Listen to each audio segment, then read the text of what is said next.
ಮಧು ಅಮ್ಮ ಯಾವಾಗಲಿಂದ ಊಟಕ್ಕೆ ಕಾಯುತ್ತಿದ್ದಾರೆ. ನೀನು ಇನ್ನೂ ಅಡಿಗೆ ಯಾಕೆ ಮಾಡಿಲ್ಲ? ಮನೆಯಲ್ಲಿ ಇದ್ದು ಒಂದು ಕೆಲಸವನ್ನು ಸರಿಯಾಗಿ ಮಾಡುವುದಿಲ್ಲ, ನರೇಶ್ ತನ್ನ ಹೆಂಡತಿ ಮಧುಗೆ ಬೈಯುತ್ತಾ ಹೇಳಿದ. ಬರುತ್ತೇನೆ, ಈಗಲೇ ಅಡಿಗೆ ಮಾಡುತ್ತೇನೆ. ಮಿನಿಗೆ ಹುಷಾರಿರಲಿಲ್ಲ, ಅವಳು ನನ್ನ ಹತ್ತಿರ ಬರುತ್ತಿರಲಿಲ್ಲ, ಅದಕ್ಕೆ ಅಡಿಗೆ ಮಾಡೋಕೆ ಆಗಲಿಲ್ಲ. ಮಧು ಹೇಳಿದಳು, ನಿನ್ನಿಂದ ಯಾವಾಗಲೂ ನೆಪ ಹೇಳುತ್ತೀಯಾ?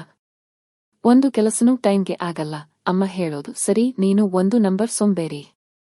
ಕುಳಿತುಕೊಂಡು ಊಟ ಸಿಕ್ಕರೆ ಯಾಕೆ ಕಷ್ಟಪಡ್ತೀಯಾ? ನರೇಶ್ ಕೋಪದಿಂದ ಹೇಳಿದ. ನರೇಶ್, ಏನ್ ಮಾತಾಡ್ತಿದ್ದೀರ ನೀವು? ನಾನೇನು ಕೆಲಸ ಮಾಡಲ್ವಾ? ಮಿನಿನೂ ನೋಡ್ಕೊಳ್ತೀನಿ, ಮನೆಯೆಲ್ಲ ಕೆಲಸ ಮಾಡ್ತೀನಿ, ಅದರ ಮೇಲೆ ನಿಮ್ಮೆಲ್ಲರ 10 ಮಾತುಗಳನ್ನು ಕೇಳ್ತೀನಿ. ನಾನು ಏನು ಮಾಡಲ್ಲ ಅಂತೀರಾ? ಮಧು ಕೇಳಿದಳು. ಹೌದು, ಅದು ನಿನ್ನ ಕೆಲಸ, ನೀನು ಅದೆಲ್ಲ ಮಾಡಬೇಕು. ಅದಕ್ಕೇನು ಉಪಕಾರ ಮಾಡ್ತಿದ್ದೀಯಾ?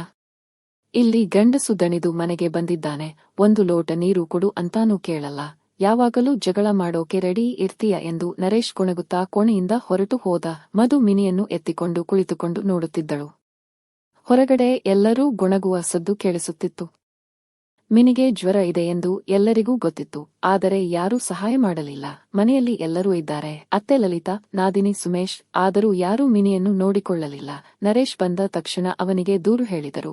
ಇನ್ನೂ ಅಡಿಗೆ ಮಾಡಿಲ್ಲ, ಅವರೆಲ್ಲ ಯಾವಾಗಲಿಂದ ಹಸಿವಿನಿಂದ ಕಾಯುತ್ತಿದ್ದಾರೆ. ನರೇಶ್ ಅಷ್ಟೊಂದು ಒಳ್ಳೆಯವನಾಗಿ ತನ್ನ ಮಗುವಿನ ಆರೋಗ್ಯ ವಿಚಾರಿಸದೆ ಅವರ ಮಾತನ್ನು ಕೇಳಿ ಅವಳ ಜೊತೆ ಜಗಳ ಮಾಡಲು ಸಿದ್ಧನಾದ. ಹೆಚ್ಚಾಗಿ ಹೀಗೆ ಆಗುತ್ತಿತ್ತು. ಕೆಲಸದಲ್ಲಿ ಯಾರೂ ಸಹಾಯ ಮಾಡುತ್ತಿರಲಿಲ್ಲ, ಎಲ್ಲ ಕೆಲಸವನ್ನು ಅವಳೇ ಮಾಡಬೇಕಿತ್ತು. ಅದರ ಮೇಲೆ ನರೇಶ್ ಮತ್ತು ಅವರ ಮನೆಯವರು ಮಧು ಏನೂ ಮಾಡುವುದಿಲ್ಲ ಎಂದು ಹೇಳುವುದನ್ನು ಬಿಡುತ್ತಿರಲಿಲ್ಲ. ಮಧು ತಾನು ಏನೇನು ಕೆಲಸ ಮಾಡುತ್ತೇನೆ ಎಂದು ಹೇಳಲು ಹೋದರೆ ನರೇಶ್ ನೇರವಾಗಿ ಅವಳ ಮುಖಕ್ಕೆ ಹೇಳುತ್ತಿದ್ದ, ಅದೆಲ್ಲ ನಿನ್ನ ಕೆಲಸ, ನೀನೇ ಮಾಡಬೇಕು. ಅದಕ್ಕೆ ಉಪಕಾರ ಹೇಳುವ ಅವಶ್ಯಕತೆ ಇಲ್ಲ. ಏನೇ ಆಗಲಿ, ಮಧು ಎದ್ದು ಮಿನಿಯನ್ನು ಅಡುಗೆ ಮನೆಗೆ ಕರೆದುಕೊಂಡು ಹೋದಳು. ಹೇಗೋ ಅಡಿಗೆ ಮಾಡಲು ಪ್ರಯತ್ನಿಸಿದಳು, ಆದರೆ ಮಿನಿ ಅಳುತ್ತಲೇ ಇದ್ದಳು, ಸುಮ್ಮನಾಗುವುದೇ ಇಲ್ಲ. ಅವಳ ಅಳು ಕೇಳಿ ಲಲಿತಾ ಹೊರಗಡೆಯಿಂದ ಕೂಗಿದರು. ಅರೆ, ಅವಳನ್ನು ಅಳಿಸುತ್ತಲೇ ಇರುತ್ತೀಯಾ? ಸುಮ್ಮನೂ ಮಾಡ್ತೀಯಾ? ಒಂದು ಮಗುನು ನೋಡಿಕೊಳ್ಳೋಕೆ ಆಗಲ್ಲ ಅಂದ್ರೆ ನನ್ನ ಮನೆಯನ್ನೇನು ಸರಿ ಮಾಡ್ತೀಯಾ? ಮಧು ನೋಡಿದಾಗ ಯಾರೂ ಮಗುವನ್ನು ತೆಗೆದುಕೊಳ್ಳುತ್ತಿಲ್ಲ. ಆಗ ಅವಳು ಬೇಳೆ ಅಕ್ಕಿಯನ್ನು ಕುಕ್ಕರ್ನಲ್ಲಿ ಹಾಕಿ ಮಿನಿಯನ್ನು ಸಮಾಧಾನ ಮಾಡಲು ಹೋದಳು. ಬೇಳೆ ಅಕ್ಕಿ ಆದಮೇಲೆ ಅವಳು ಶಾನ್ಗೆ ಹೇಳಿದಳು. ಶಾನು, ನಾನು ಮಿನಿಯನ್ನು ಸಮಾಧಾನ ಮಾಡ್ತಿದ್ದೀನಿ, ನೀನು ಎಲ್ಲರಿಗೂ ಊಟ ಬಡಿಸು. ಹೌದು, ಇವಾಗ ನನ್ನ ಮಗಳೇ ನಿನ್ನ ಕೆಲಸ ಮಾಡಬೇಕಾ? ಶಾನು, ಹೋಗಿ ಊಟ ಬಡಿಸು. ನಿನ್ನ ಅತ್ತಿಗೆಯನ್ನು ನಂಬಿದರೆ ಇವತ್ತು ನಾವು ಹಸಿವಿನಿಂದ ಇರಬೇಕು ಎಂದು ಲಲಿತಾ ಕೂಗಿದರು. ಶಾನು ಅಡುಗೆ ಮನೆಗೆ ಹೋಗಿ ಪಾತ್ರೆಗಳನ್ನು ಎಸೆದು ಎಲ್ಲರಿಗೂ ಬೇಳೆ ಅಕ್ಕಿ ತಂದಳು. ಅದನ್ನು ನೋಡಿದ ಮೇಲೆ ಎಲ್ಲರೂ ಮುಖ ಕಿವುಚಿಕೊಂಡರು. ತಡವಾಗಿ ಊಟ ಮಾಡಿದ್ದೀಯಾ? ಅದು ಏನು ಮಾಡಿದ್ದೀಯಾ ಬೇಳೆ ಅಕ್ಕಿ? ಸುಮೇಶ್ ಕೇಳಿದ. ಸುಮೇಶ್ವಣ್ಣ, ಮಿನಿಯನ್ನು ಯಾರೂ ನೋಡಿಕೊಳ್ಳಲಿಲ್ಲ, ಅವಳನ್ನು ನೋಡಿಕೊಳ್ಳುತ್ತಾ ನಾನು ಇದನ್ನೇ ಮಾಡೋಕೆ ಸಾಧ್ಯವಾಯಿತು. ಊಟ ಮಾಡಿ ಮಧು ಹೇಳಿದಳು. ಹೌದು, ನಮಗೆ ಉಪಕಾರ ಮಾಡಿದ್ದಾಳೆ. ಮಿನಿಯ ತಾಯಿ ನೀನು, ಅವಳನ್ನು ನೋಡಿಕೊಳ್ಳುವುದರಲ್ಲಿ ಏನು ಉಪಕಾರ ಇಲ್ಲ. ಈ ಮನೆಯ ಸೊಸೆ ನೀನು, ಮನೆಯೆಲ್ಲಾ ಕೆಲಸನೂ ನೀನೇ ಮಾಡಬೇಕು. ನೀನು ಕೆಲಸ ಮಾಡಿದ್ದಕ್ಕೆ ಉಪಕಾರ ಹೇಳುವುದಕ್ಕೆ ಆಗುತ್ತಾ? ಲಲಿತಾ ಕೇಳಿದರು. ಅರೆ ಅಮ್ಮ, ಈಗಲಾದರೂ ಸುಮ್ಮನಿರಿ, ಅವಳಿಗೆ ಉಪಕಾರ ಹೇಳುವ ಅಭ್ಯಾಸ ಇದೆ. ಮನೆಯ ಕೆಲಸ ಮಾಡಿದರೆ 10 ಸಲ ಹೇಳ್ತಾಳೆ. ನಮ್ಮ ಹಾಗೆ ಕಷ್ಟಪಟ್ಟು ದುಡ್ಡು ಸಂಪಾದನೆ ಮಾಡಿದರೆ ಗೊತ್ತಾಗುತ್ತೆ, ನರೇಶ್ ಹೇಳಿದ. ಹೌದು, ಆಗಲಂತೂ ಅತ್ತಿಗೆ ನೆಲದ ಮೇಲೆ ಕಾಲಿಡೋದೇ ಇಲ್ಲ, ನಮ್ಮನ್ನೆಲ್ಲಾ ಕೇಳೋದೂ ಇಲ್ಲ. ಶಾನು ಕೂಡ ಉತ್ತರ ಕೊಟ್ಟಳು. ಮಧುವಿಗೆ ತಿರುಗಿ ಉತ್ತರ ಕೊಡಬೇಕೆಂದು ಅನ್ನಿಸಿತು, ಆದರೆ ಆ ಸಮಯದಲ್ಲಿ ಮಿನಿ ತುಂಬಾ ಅಳುತ್ತಿದ್ದಳು. ಅದಕ್ಕೆ ಅವಳನ್ನು ಸಮಾಧಾನ ಮಾಡುತ್ತಾ ಸುಮ್ಮನೆ ಕೋಣೆಗೆ ಹೋದಳು. ಹೀಗೆ ಸಮಯ ಹೋಗುತ್ತಿತ್ತು. ಇಲ್ಲಿ ಮಧುವಿನ ತವರು ಮನೆಯಲ್ಲಿ ಅವಳ ತಮ್ಮನ ಮದುವೆ ನಿಶ್ಚಯವಾಯಿತು.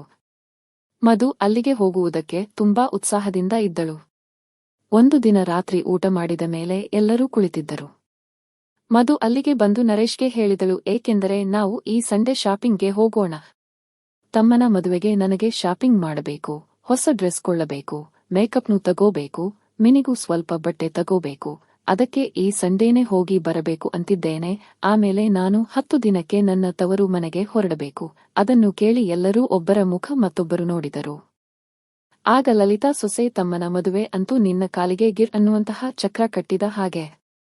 ಅಷ್ಟೊಂದು ಹೊಸ ಸಾಮಾನು ತೆಗೆದುಕೊಳ್ಳುವ ಅವಶ್ಯಕತೆ ಏನಿದೆ? ನಿನ್ನ ಮದುವೆಯಾಗಿ 3 ವರ್ಷನೇ ಆಗಿದೆ, ಅಷ್ಟರಲ್ಲಿ ಬೇಕಾದಷ್ಟು ಹೊಸ ಬಟ್ಟೆಗಳಿವೆ. ದುಡ್ಡು ಏನೂ ಮರದಲ್ಲಿ ಬೆಳೆಯುವುದಿಲ್ಲ. ಲಲಿತಾ ಹೇಳುತ್ತಿದ್ದಂತೆ ಮಧುವಿನ ಮುಖ ಸಪ್ಪೆಯಾಯಿತು. ಆದ್ರೆ ಮನೆಯವರೆಲ್ಲ ಆ ಮಾತಿಗೆ ಸೇರಿಕೊಂಡರು. ಹೌದು ಅತ್ತಿಗೆ, ಸ್ವಲ್ಪ ಯೋಚನೆ ಮಾಡಬೇಕು. ತಮ್ಮನ ಕಿಸೆಯನ್ನಾದರೂ ಸ್ವಲ್ಪ ಕಾಪಾಡಿ ಸುಮೇಶ್ ಕೂಡ ಹೇಳಿದ. ಅರೇ ತಮ್ಮ, ನೀನು ಯಾಕೆ ಹೇಳುತ್ತಿದ್ದೀಯಾ? ಹೆಂಡತಿ ಎಂದ್ರೆ ತನ್ನ ಮನೆಯನ್ನು ಬುದ್ಧಿವಂತಿಕೆಯಿಂದ ನಡೆಸಬೇಕು, ಗಂಡನ ಅನುಸಾರವಾಗಿ ಕೆಲಸ ಮಾಡಬೇಕು. ಇವಳಿಗೆ ಏನೂ ಗೊತ್ತಿಲ್ಲ ನಾನು ಎಷ್ಟು ಕಷ್ಟಪಟ್ಟು ದುಡ್ಡು ತರ್ತೀನಿ ಅಂತ. ಇವಳು ಮನೆಯಲ್ಲಿ ಆರ್ಡರ್ ಮಾಡ್ತಾಳೆ ಶಾಪಿಂಗ್ಗೆ ಹೋಗಲು, ನರೇಶ್ ನಗುತ್ತಾ ಸುಮೇಶ್ಗೆ ಹೇಳಿದ. ಅವನ ಮಾತನ್ನು ಕೇಳಿ ಎಲ್ಲರೂ ಜೋರಾಗಿ ನಕ್ಕರು. ಆದರೂ ನರೇಶ್ ಸುಮ್ಮನಾಗಲಿಲ್ಲ. ಅವನು ಇನ್ನೂ ಮಾತನಾಡುತ್ತಲೇ ಇದ್ದ. ತಮ್ಮ, ಯೋಚನೆ ಮಾಡಿ ಮದುವೆ ಮಾಡಿಕೋ.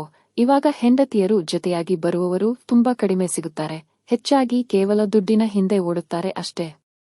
ನಿನ್ನ ಹತ್ತಿರ ದುಡ್ಡು ಇರುವರೆಗೂ ಸುಮ್ಮನೆ ಇರುತ್ತಾಳೆ, ಎಷ್ಟು ಬೇಕಾದರೂ ತಿನ್ನುತ್ತಾಳೆ.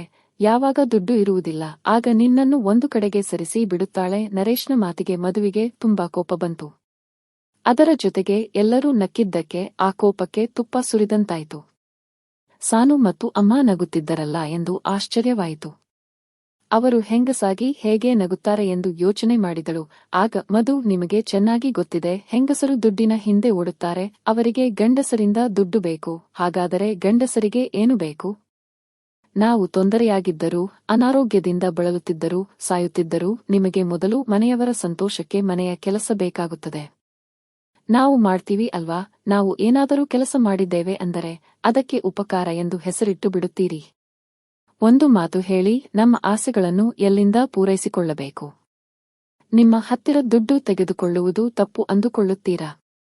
ನಾನು ಮನೆಯ ಕೆಲಸ ಮಾಡುವುದು ನನ್ನ ಜವಾಬ್ದಾರಿ, ಅದು ನಿಮ್ಮ ಮೇಲೆ ಉಪಕಾರ ಅಲ್ಲ. ಅದೇ ರೀತಿ ನೀವು ದುಡಿಯುವುದು, ಅದು ನೀವು ನನ್ನ ಮೇಲೆ ಉಪಕಾರ ಮಾಡುತ್ತಿಲ್ಲ, ಅದು ನಿಮ್ಮ ಜವಾಬ್ದಾರಿ.